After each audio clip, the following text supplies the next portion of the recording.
Hello everyone, this is CJNovo992 and today we're back for another brand new video. And today is new signing day, which is always welcome right here on this channel because we get to push everything else out the white and get lost at what this player could potentially be in a Rangers shirt, and hopefully that's pretty decent. But before we go truly down that rabbit hole, Alice, let's pull it back for a second, chuck the old arms out and offer the latest and newest signing, Mr. Jayden Meghoma, a massive warm embrace and whisper in his ear, please begin.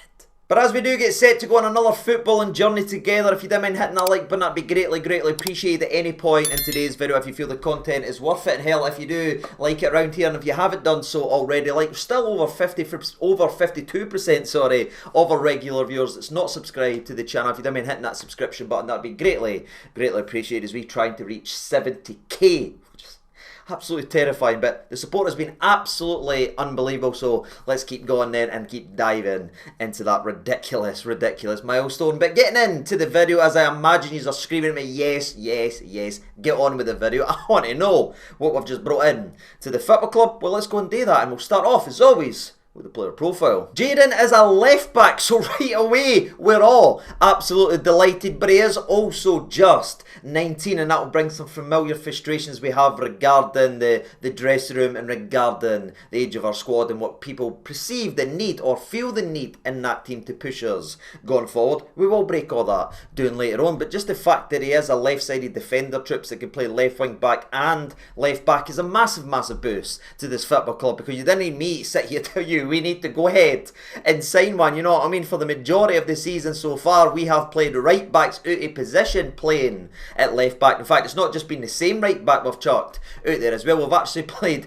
two different right backs at left back uncomfortably this season. Jayden's also not an 18-year-old centre mid that's behind his development and where he should be regarding a player, and we've chucked him at the left back position where clearly he's not suited, because we've also done that so far this season. And he's also not a left back that the manager clearly doesn't fancy and has to currently play right now as he tries to find a different solution, because we've also done that so far this season.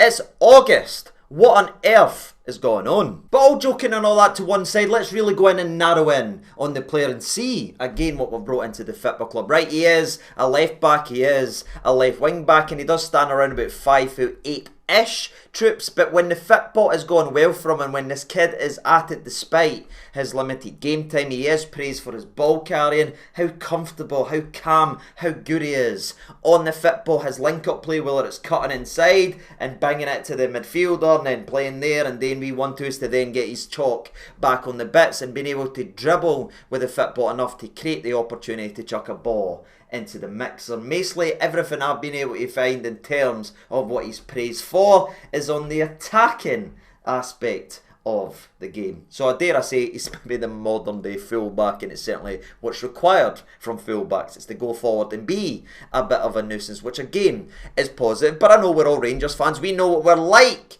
at the back door right now, so people are screaming, CJ, please tell me at least he's something decent, resembling anything of an actual defender back there. And unfortunately, ladies and gentlemen, I can't find too much barring the fact that his interceptions are pretty good, and also his overall duels in terms of 1v1 is at least something you can look at and be like, right, okay, he's not going to get embarrassed out there in terms of somebody taking him on and being able to run him. And I think a lot of that goes down to this kid's raw pace. If a winger does try to take on, his best defensive stat, or the one that really stands out to me, is how many he wins of those duels. So he shouldn't be getting run past and time again all frickin' season. So that's a positive. But to the fairness to you, the audience, and obviously bringing balance to the video, again, a lot of what I've been reading, a lot of what I've been seeing is very familiar to me, as he has got so many striking similarities to Jeffy. Dare I say we're replacing Jeffy with a Jeffy-esque style player. All I can hope, ladies and gentlemen, is he fancies the defensive side of the game a wee bit more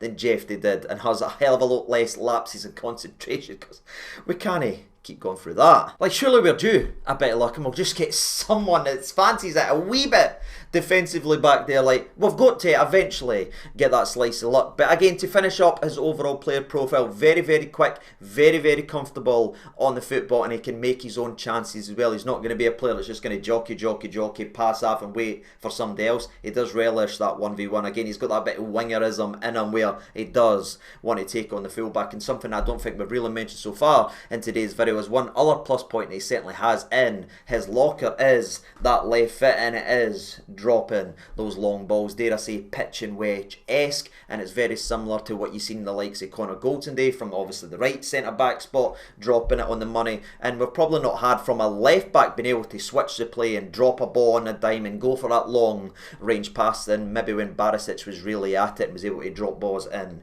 behind the defence. So it's another weapon, another bit of creativity, and hopefully something that can unsettle these back lines and stop them from having 55 minutes to settle every single time. We have it. He's a live wire when he's at it, and by God, do we need some life in that back line. But moving away from the old player profile, let's get to the old numbers and stats then, shall we? And depending on how you're feeling right now, this might push you more one way or the freaking other, right? Because we are talking about a 19-year-old, but as we've talked about several players so far this season, the likes of Gazama, the likes of Nasser Jiga, the guys like Asgard, these were young players round about that age, and they were playing a certain amount of games, 30 games. They were building up for 18 week after week after week, game after game after game. Is this another kid that you can clickbait, say, oh, it's just a 19-year-old, but has he got a vast wealth of experience sitting behind them playing every week?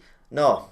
Unfortunately, no. Now, thankfully, he does have more games played than the likes of the Mendy links that was lingering around the club, and I was really not looking forward to making that video. That'd have scared me to death, because talking about a centre-back that's played 10 games and started about 4, it then would have probably broke me after what I need to watch week in and week out. So, thankfully, we didn't need to talk about that, and we could talk about a left-back that, again, has played more than 10, but it's not exactly too many more. And in his most recent season of football, in which he sprinkled a wee couple games here and then went out to loan to Preston North End, he played a total of 18 matches in all competitions, which, by the way, is by far the most he's played in a single season. And within those 18 games, he played 12 games down in the Championship. He played 3 games in the EFL Cup, or whatever it's called these days. He played 2 games in the FA Cup, and he even had a sprinkling of Premier League experiences. He played 4 minutes in a game for Brentford versus Chelsea. And yeah, that's it, ladies and gentlemen. But despite the limited experience that he had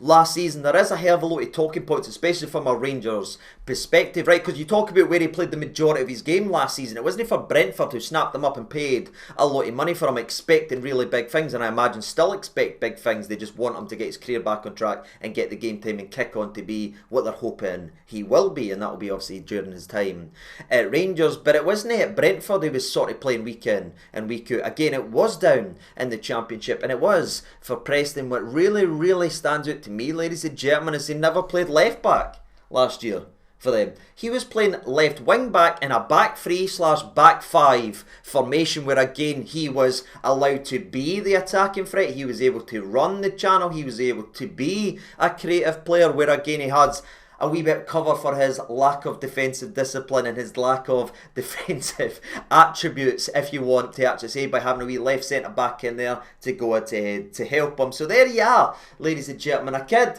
19-year-old, that's played the majority of his games at left wing back, is coming to Rangers Football Club to play the left back position that has been left barren and absolutely in shambles by this football club, and he's not joining a strong unit that's got a back 3 or a back 5 and it's got that sort of strength in there and that understanding. He's probably going to be going from playing left wing back to left back at a circus at the back. And that's scary, unless we finally see Russell Martin pull the trigger and revert to a formation that he played for Southampton, ironically, when Jayden was working with Russell Martin, and what he's done at every single club, and that's pull the trigger on the 3 centre-backs, 5 at the back, to really pin in the opposition. We'll wait to see if it ever happens, ladies and gentlemen, but if there's ever a player to suggest that we could be seeing that very soon, it's obviously him, because again, last season, That's where he played. But you might be sitting there thinking to yourself, right, you've talked about that, you've said he's played there, he's done that, but how's he went ahead and played, CJ? What's the word of mouth? Is it positive? Is it negative? Is it to worry about? We heard what Manny Fernandes, but then we had other good word of mouth about other players. Where are we regarding young Jayden? And if I'm honest with you, it's very, very strange because I couldn't actually find too much people really singing his praises to the absolute hilts. But again, on the flip side of that, I couldn't really find anybody that was saying anything negative about him. You know what I mean? The kid played just 90 minutes in 2 of his games last season. All season, out of all 18 games, he played the 90 twice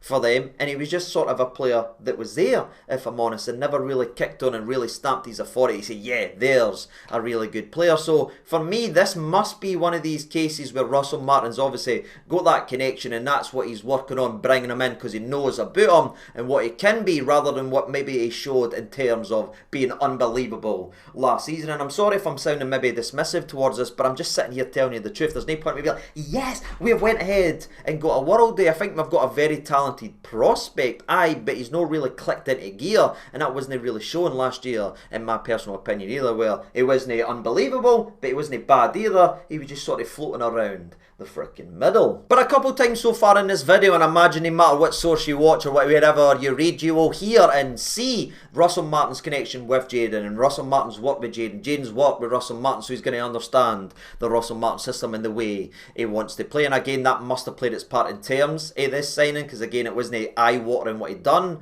last year. But do you know what's interesting, right? Everyone's really pulling on the strings, the understanding Russell Martin's goat with him and everything like that. But if you actually look at it in terms of game time, Jayden played 4 times for Russell Martin's Southampton side. 4 times. Now again, he was only a 17-year-old laddie, and he did come through the youth academy and all that stuff. He did progress through the youth stages and the age levels to get to that level. So obviously Russell Martin would have been aware of him. Has probably worked with him a hell of a lot behind the scenes. He might be a beast in training. I'm not getting into it, but in terms of actual game time, all we saw from Jayden and Russell Martin's previous link-up was 4 freaking matches. Now, some of them were actually really, really good, especially his cup run, where he played really good versus Watford as well. One of his better games in terms of the latter stages, but again, they eventually got later on in the competition. The kid was put back to the bench, and in Southampton, ironically, were knocked out the very same game they benched young Jayden. So maybe there was something in that. And to finish up the old numbers and stats, let's talk about the footballing CV, which again sounds ridiculous to do it for a 19-year-old, but we do it for every player we look at. And at the age of 19, he's played just 23 games at the top level troops, right? He's got a hell of a lot of youth experience in reserve league. He was actually very, very good in Premier 2 and the reserve and all that stuff. But you know how I feel like I say it all the time whenever I talk about these videos. I didn't like to dive into that stuff because they're playing against boys that aren't always going to make it. I like judging and having a look at these players based on the people that's made it to the professional side of the game. So when you strip away his impressive reserve and youth football to one side, what you're left with is 23 games in all competitions with 1 assist under his belt and 1 yellow card. And that is it, ladies and gentlemen. It's definitely more of a prospect than a project, again, rather than maybe the experienced leaders and the out-and-out number ones we continue to cry out for and scream for badly at this club. We need a number 1 left back, we need a number 1 centre back, we need a number 1 striker. It's certainly another prospect on that way. But again, if I am sounding too harsh on this kid, I'm really, really not meaning it. I'm just trying to bring some real balance to this. The only thing you can say about him, and something that should be said, is yes, he's not had much game time, but what you can find for the people that's working on him, and these write-up that you got for Southampton, and what you got from him in terms of his professionalism and the way he approaches the game, it is all heavily, heavily praised. And he seems like a good guy, and he seems like he works his arse off. He's just waiting for the opportunity to showcase his talent, and maybe playing on a side that's going to be more ball dominant, maybe reverting back to when he sort of looked promising during his time at Southampton under Russell Martin, getting back to that system where his strengths will be highlighted, rather than, no disrespect to Preston, we are not expected to win every week and they aren't exactly dominating on the ball. So maybe that's why he sort of floundered. I think back to the likes of Ryan Kent when before he came up the road to Rangers, he sort of just fell away in Germany. It wasn't really doing too much. Then he came here and he's very, very promising. Sometimes it's all about fit, and this might be the perfect fit to really kick this kid on. again, he was bought for a wee bit of moolah early on his days. He's expected to turn in to a good player. He's just needing a place to really showcase and develop as a footballer. And Russell Martin clearly feels this is the football club for him to do it. And I'm sitting here as a Rangers fan hoping and praying it's the right football club, because again, we need real stability and we need some performances from our players. And this kid gets a great write-up. Will that translate to the part? It's not always guaranteed. But get it cross everything and hope it does. And that leads me to the last little part of today's video, and that's going to be the old competition for places, because that big write-up and the hope and prayer that he does go ahead and become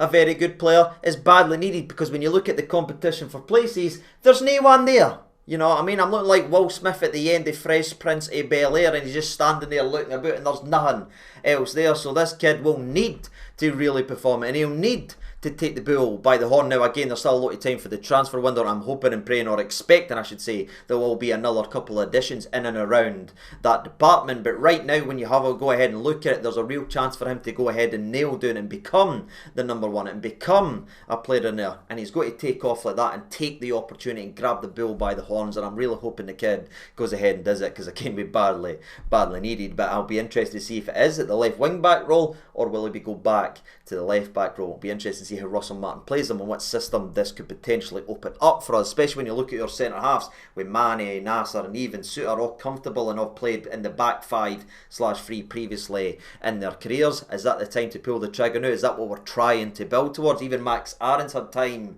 at that during his stages of his career as well. Is that where we're leaning towards eventually doing it? I'm not sure, ladies and gentlemen, but we'll wait and see how it plays out. I just hope wherever he's playing, whether it's left wing back or left back, he's a success in the Rangers team. But that's it in the old competition for places. It is yet another loan to this football club. If you look at our potential back four, 3 of the 4 players is a loan. Is that a real forward-thinking strategy? Even, again, there's always a chance to bring him in, etc, etc. I get all that stuff, but if you just look at it in terms of just a loan perspective, is there anything screaming out that is how you put the foundation and that's the spine? I think back, sorry for going on a wee tangent, I know I'm supposed to be ending the video, but I think back to when Gerrard first came in here, what did he go ahead to do? He brought Connor Goldson in and bang, there's the spine. He brought in Alan McGregor, bang, there's another addition to the spine, and that's what he built off there. That's what he built. And I'm sitting looking at the back line right now thinking there's a really high chance, or at least the prospect, every 3 of the 4 people we're playing week in and week out, or what potentially will be playing week in and week out, won't be here in less than 12 months. So are we just kicking the problem down the line if we didn't go ahead and pull the trigger and sign these players permanently? It is an interesting one, and I'm wondering where your opinions are. Honestly, down in the comment section below, I want to know how your head is regarding what we're doing right now and these transfer signings. Again, we can't take our frustrations out on Jayden. He's coming here with the best intentions, and I hope he goes ahead and does it. But looking at the overall piece, 3 the back 4 on loan isn't exactly stamping an authority and really creating something that's going to be here for years and creating a culture that, yes, you're going to be here long term. So interested to see what you think about that as well. But until next time, I've been Jayden. Thank you so much for watching. Shout out the legends that are signed up as always to the channel legend memberships. I greatly appreciate you, as we do those people that are signed up to the supporter range as well, which is far too kind. And to everyone that likes, watches the videos and tunes in to see this Nasher every other day, from me to thee, thank you. I'll see you in the next one. All the best and bye.